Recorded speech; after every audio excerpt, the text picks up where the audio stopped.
आज हम बात करेंगे पार्टनरशिप डीड, साझेदारी संलेख क्या होता है और अगर पार्टनरशिप डीड नहीं है तब क्या नियम वहाँ पर लागू होंगे। तो सबसे पहले बात करते हैं पार्टनरशिप डीड क्या होता है, यानी साझेदारी संलेख क्या होता है। जब साझेदारों के मध्य किसी करार, कोई ठहराव या समझौता होता है। करार, ठहराव और समझौता एक ही चीज़ है। जब उन साझेदारों के मध्य तो कोई समझौता होता है तो उसको ही पार्टनरशिप डीड या साझेदारी संलेख कहते हैं। अब बात आती है, क्या ये रिटर्न में ही हो सकता है? नहीं, ऐसा नहीं है। रिटर्न में भी हो सकता है और मौखिक भी हो सकता है। आपस में वो समझौता भी दोनों लोग या सभी साझेदार मिलकर के समझौता भी कर सकते हैं।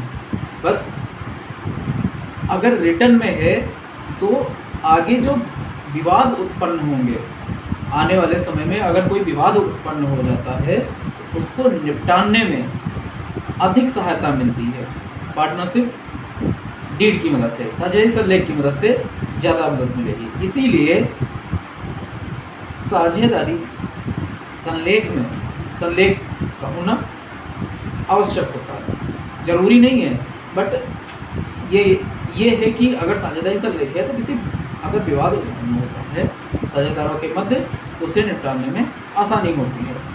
अब इसके बाद में हम बात करते हैं, यदि अगर पार्टनरशिप डीड नहीं उपलब्ध है, यानी साझेदारी संलेख अगर नहीं उपलब्ध है तब क्या नियम लागू होंगे।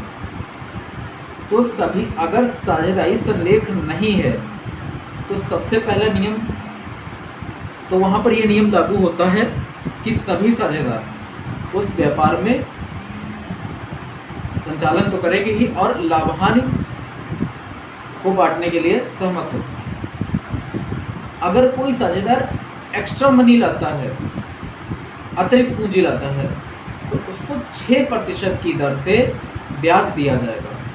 कितना ब्याज दिया जाए? 6% की दर से उसे ब्याज दिया जाएगा। ठीक है। फिर इसके बाद में बात करते हैं कि अगर कोई भी साझेदार, किसी भी साझेदार को ना कोई अतिरिक्त वेतन, ना कोई अतिरिक्त कमीशन, ना कोई अतिरिक्त पारिश्रमिक दिया जाएगा, कुछ भी अतिरिक्त नहीं उसे मिलेगा।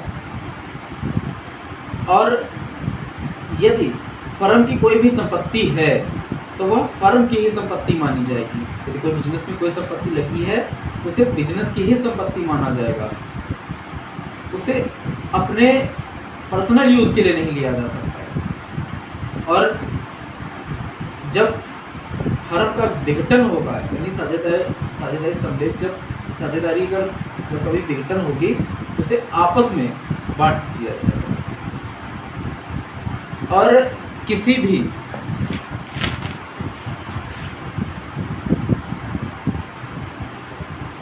और उन्हें आपस में लाभांश प्राप्त करने का अधिकार होगा।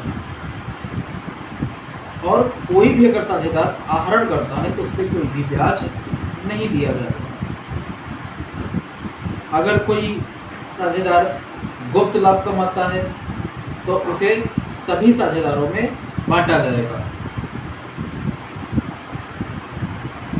और सभी साझेदारों को यह अधिकार होगा कि उस बिजनेस में जो लेखा पुस्तकें हैं वो उन्हें जांचने का उसे अधिकार होगा। सभी साझेदारों को जांचने का अधिकार होगा।